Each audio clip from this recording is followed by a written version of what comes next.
चलो बच्चों देखो टॉपिक क्या है। टॉपिक आज मैं प्रेजेंट से इंडिफिनिट पढ़ाने जा रहा हूँ, किसका, वॉइस का। तो यदि ये अच्छा लगे आपको, बिल्कुल अच्छा मनोरंजन वाला लगे, तो आप मेरे चैनल को क्या करोगे, सब्सक्राइब और लाइक करोगे, जिससे मुझे ऐसा लगेगा कि एक आध दो वीडियो और बनाना चाहिए। ऐसी हर एक वीडियो पर करोगे तो मैं क्या करूँगा, ऐसी ही वीडियो डालता रहूँगा। ठीक है, तो मेरे चैनल को क्या करना होगा, सब्सक्राइब करना होगा। चलते हैं वीडियो की ओर। तो वीडियो में क्या करना है, पहले मैं प्रेजेंट INDIFINITE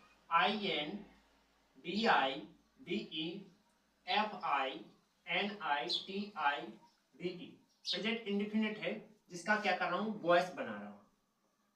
तो वॉइस की थोड़ी बहुत डेफिनेशन भी आपको आना चाहिए। डेफिनेशन नहीं आती होगी, जानते नहीं होगी उसके बारे में, तो आप कैसे समझ पाओगे कि ये वॉइस का सेंटेंस है। तो पहली बात अपन पहचानेंगे कैसे कि ये वॉइस का सेंटेंस। तो पहचान लिखेंगे, पहले नंबर पहचान।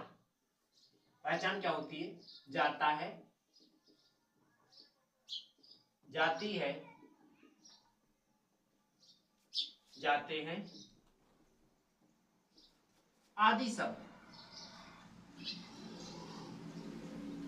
वाक्य के अंत में आते हैं, वाक्य के अंत में आते हैं। अब इसके बाद आपके लिए कैसे पता चले कि इस प्रेजेंट, मान लीजिए सहायक क्रिया जी है, तो प्रेजेंट इंडेफिनिट के वॉइस में सहायक क्रिया क्या रहेगी, सहायक क्रिया क्या रहेगी, तो आपके लिए कुछ याद करना होगा। तो इसकी सहायक क्रिया क्या होगी, वॉइस की सहायक क्रिया कर रहे हैं, तो सहायक क्रिया क्या होती है, इज, एम, आर।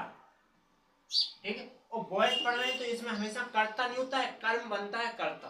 ठीक है, तो अपन इसमें जो सहायक क्रिया लगाएंगे वो किसके अनुसार लगाएंगे, कर्म के अनुसार लगाएंगे। तो इसमें लिखेंगे यदि कर्म क्या है, एक वचन है तो इज का प्रयोग करते हैं। एक यदि मान लीजिए, यदि कर्म क्या रहता है, बहुवचन है, तो आर या एम का प्रयोग करते हैं। उम्मीद है इतना तो तुम्हें समझ में आ गया होगा। इसके बाद सहायक क्रिया तुम्हें पता चल गया कि सहायक क्रिया का प्रयोग कैसे करना है, तो कर्ता के अनुसार या कर्म के अनुसार करना है। तो हमेशा कर्ता को क्या किया जाता है, कर्म रूप में बदला जाता है। तो क्या लिखेंगे, इसके वाक्य में कर्ता को कर्म रूप में लिखा जाता है। ठीक, मतलब इसी को क्या किया जाता है, कर्म रूप में लिखा जाता है। और कर्ता को ही कर्म रूप में लिखने से पहले, कर्ता को कर्म रूप में लिखने से पहले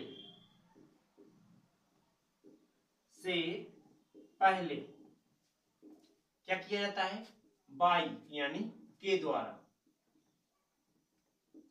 शब्द का प्रयोग किया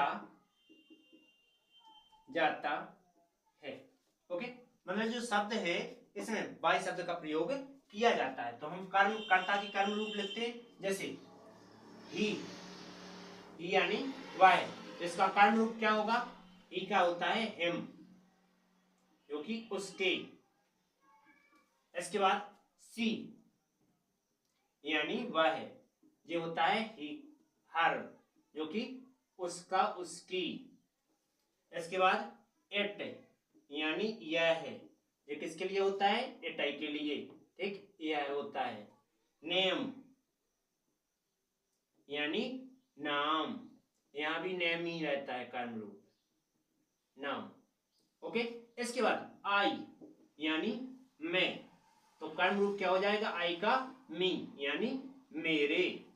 इसके बाद वी यानी हम, तो अस यानी हमारे।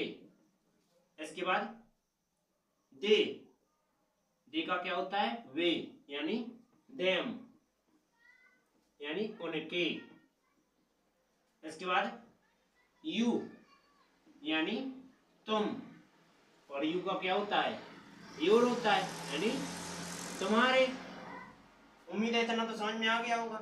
इसके बाद क्या करेंगे, इसमें स्ट्रक्चर लिखना था, तो स्ट्रक्चर क्या कर रहे हैं हम नीचे लिख रहे हैं यहाँ, ठीक, STRUCTURE स्ट्रक्चर।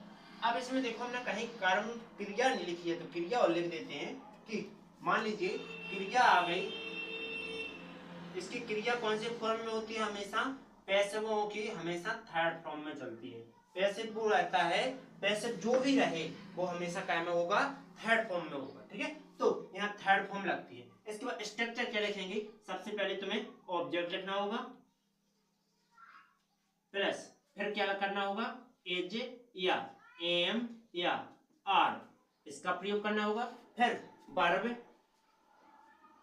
जो कि थर्ड फॉर्म होती है, प्लस में क्या आता है अदर वर्ड,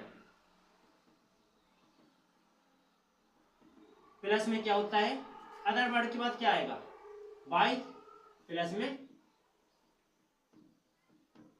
सब्जेक्ट। इतना समझ में आया होगा।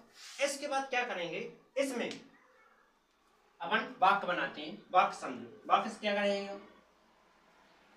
वाक्य रहेगा जैसे घर मेरे द्वारा